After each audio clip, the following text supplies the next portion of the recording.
Je tenais donc à ce qu'on se parle de façon franche, que vous compreniez ce qui se passe, là où nous sommes et vers où on pourrait aller. Et j'insiste, où on pourrait aller, parce que c'est une condition, ça dépendra de vous. Vous êtes les acteurs de la société burkinabé et je pense que l'avenir de ce pays-là est aussi entre vos mains. Donc, chacun à son niveau doit pouvoir faire un mea culpa et se demander qu'est-ce que j'apporte à cette patrie. C'est peut-être parce qu'aussi il n'y a pas eu de langage de vérité que les gens ne comprennent pas en fait ce qui se passe. Je parie que beaucoup de gens ignorent sérieusement la situation dans laquelle nous nous trouvons.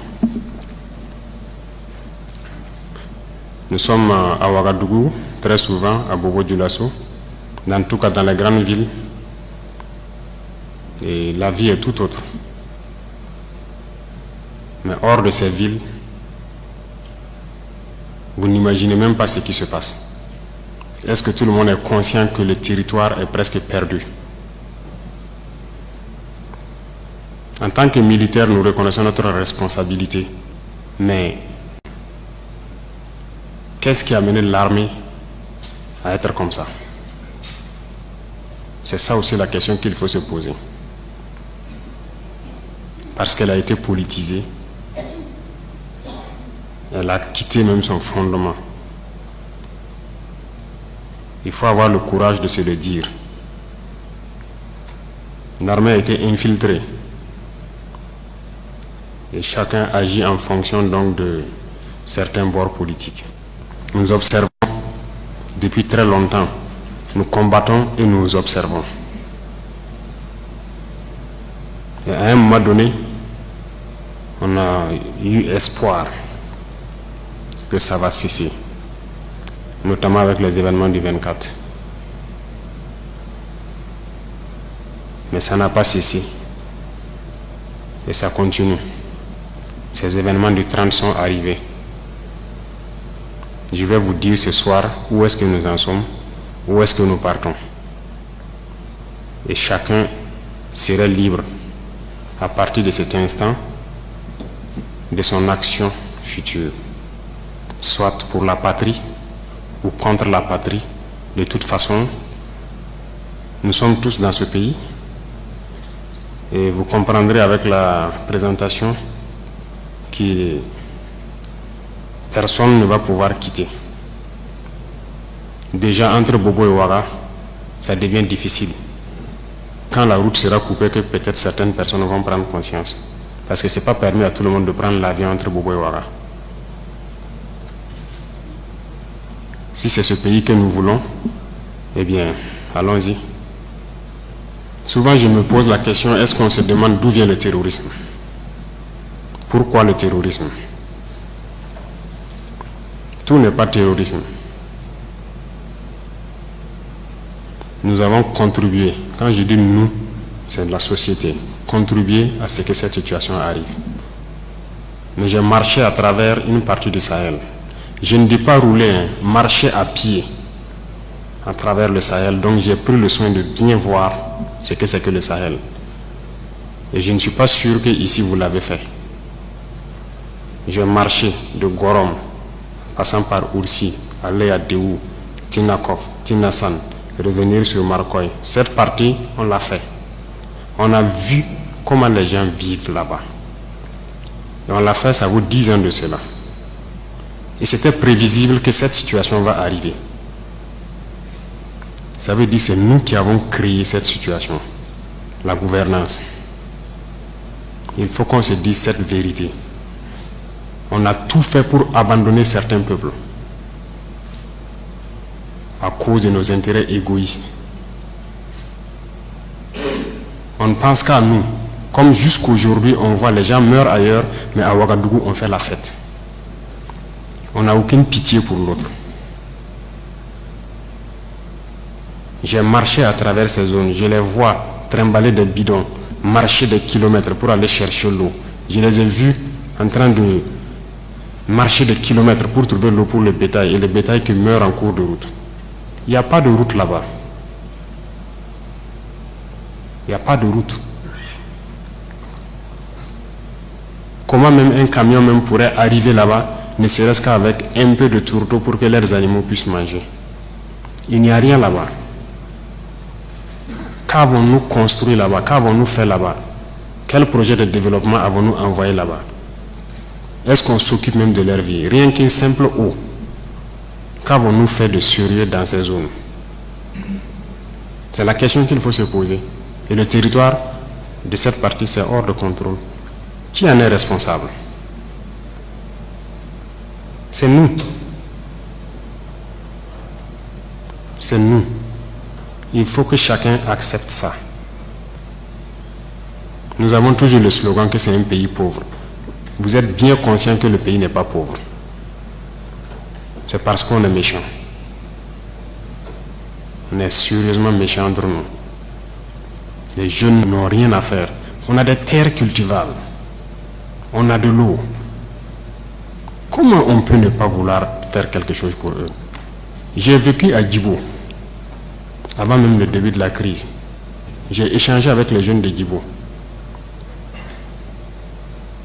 La seule route Kongoussi-Djibo, les camions ne viennent plus parce que les ponts datent des années 50 et les camions tombaient. Donc les camions ont décidé de ne plus venir. Ils produisent, en allant à Nassumbo, à Bouro, ils produisent la tomate, ils produisent beaucoup de choses. Tout pourri. Ils n'arrivent pas à vendre. Leur marché de bétail, vous quittez Djibo jusqu'à Pétékoli, ils sont là avec leur bétail, ils n'arrivent pas à vendre. Mais vous voulez qu'ils fassent quoi, les jeunes? J'ai écrit un rapport en son temps pour qu'on puisse au moins se réparer cette route. La guerre n'était pas là. Personne ne viendra me dire le contraire. J'étais à Djibo, j'ai vécu là-bas. On n'a rien fait. Rien. Qui en est responsable? Il faut que chacun fasse son introspection et se rende que nous sommes les coupables de cette situation. J'ai fait l'Est. Aujourd'hui, on parle de Mansilla, de Tankwalou et autres. Je vous le répète encore, qui est responsable? Quand un seul fleuve, la Sirba, empêche que quelqu'un quitte Mansilla vers l'arrière en saison pluvieuse, pendant combien d'années on n'a jamais pu faire un seul pont sur la Sirba pour les permettre de communiquer avec le Burkina? Prenez la carte, vous regardez, cette zone est encerclée par un fleuve, la Sirba. Qu'avons-nous fait? Du côté de Tankwalou, j'ai écrit encore un rapport que j'ai remis au haut-commissaire quand j'étais là-bas, pour que les gens fassent pardon pour faire ne serait-ce qu'un pont entre Tankwalou et le reste. Qu'avons-nous fait? Mais posons-nous les questions. Nous sommes responsables du malheur qui nous arrive. Si on ne change pas de manière d'être, ne croyez pas que nous allons être là encore, dans ces salles climatisées à nous regarder. Non. Non. D'autres ne peuvent pas être là à souffrir pendant que d'autres sont dans un luxe insultant. On a été prévenus. On n'a jamais voulu écouter. Toute cette bamboula que nous faisons dans les villes, tout peut cesser du jour au lendemain, si on n'arrête pas ce que nous sommes en train de faire. Je sais que personne ne vous a déjà parlé comme ça, mais je vous le dis aujourd'hui franchement. Et chacun pourra choisir ce que nous voulons du Burkina. Je ne suis pas politicien, je n'ai pas de langue de bois. Moi, je suis un militaire. Et je préfère vous dire la vérité. Chacun est libre de prendre ou de laisser. Tout le monde roule dans sa voiture, tout le monde vit bien. On mange matin, on mange midi, on mange le soir. On fait ce que nous voulons faire. On est libre de parler, de dire ce que nous voulons. C'est la démocratie, c'est le droit, c'est tout. C'est tout ce que nous connaissons à Ouagadougou. Mais allez-y les voir, les enfants qui ont la peau sur les os. Allez voir les vieillards qui meurent de faim. Allez voir ces femmes qui ne peuvent plus allaiter parce qu'elles n'ont plus rien dans le sein. Allez les voir. Ne faisons pas semblant. Si nos journalistes n'ont pas le courage d'aller sur le terrain et vous ramener ces genres d'images, parce qu'on veut laver l'image du Burkina, je vous dis que c'est faux, ça existe. Quand je vous parle des gens qui mangent l'herbe, celui qui veut contester, je l'amène demain à les voir. Ça continue, ça n'a même pas cessé. Parce qu'on a pu ravitailler certains villages, mais d'autres pas encore, on est toujours en route. Aucun civil ne peut daigner même soutenir aussi avec des camions pour qu'on puisse être solidaire vis-à-vis de ces populations-là. C'est quelle intégrité? C'est quoi l'intégrité? Burkina Faso, c'est quoi? C'est ça qui nous a révoltés. Et on est toujours révoltés. Tant qu'on ne va pas soigner les maux de ce pays-là, on sera toujours révoltés. Pour l'instant, on a pu, dans l'armée quand même, réaliser quelques camions et transporter les vivres avec nos propres moyens, bien qu'on a loué d'autres même ajoutés, vers des populations qui mouraient de faim. Et même dans ça, dans cette location, j'ai vu qu'il n'y a aucune pitié. Des citoyens savaient que c'est pour aller là-bas, mais ils sont restés sur leurs tarifs. C'est pour dire que la solidarité là, a disparu au Burkina. Ayez pitié des gens, ayez pitié de la jeunesse, ayez pitié des enfants. Qu'est-ce qu'ils ont fait ces villageois-là pour que quand le soleil tombe, eux ils se retrouvent dans les grottes, dans les arbres, ils quittent le village.